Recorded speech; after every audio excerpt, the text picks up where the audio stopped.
Esponenti tal-establishment nazzjonalista ħarġu jiddefendu lil Jason Azzopardi u Teris Komodini Kakija, deputati tal-Blue Heroes li fetħu kawża personali kontra membri fit-Tribunal Industrijali għaliex ma qablux ma' deċiżjoni li ttieħdet. Fi kliem ieħor fittxew personalment lil ġudikanti li taw deċiżjoni li mhux bitumx.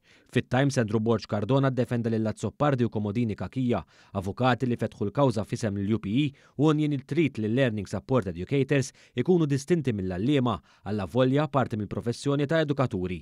Borg Cardona nfex ftajjir fil-konfront tas-Segretarju Parlamentari għad-Dialogu Soċjali Endi Ellul għaliex dan fisem il-Gvern indirizza konferenza tal-aħbarijiet fejn espona l-aġir bla preċedent ta' Azzopardi u Komodini Kakija u qal il-Gvern qed jagħti appoġġ quddiem l-attakk inġust li għandu skop jipprova jwerwer l-istituzzjonijiet.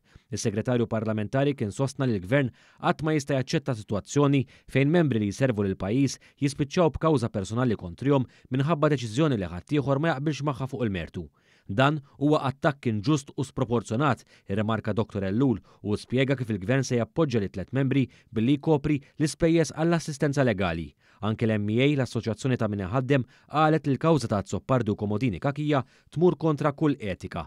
Iżda Andrew Borg Cardona li jkun fl-attivitajiet ta' Repubblika u ftit ilu rtira kawża ta' libel fisem David Take kontra l-Istazzjon 1 infex f'attakki dispreġattivi kontra Endi Ellul billi qallu li huwa relattivament insignifikanti.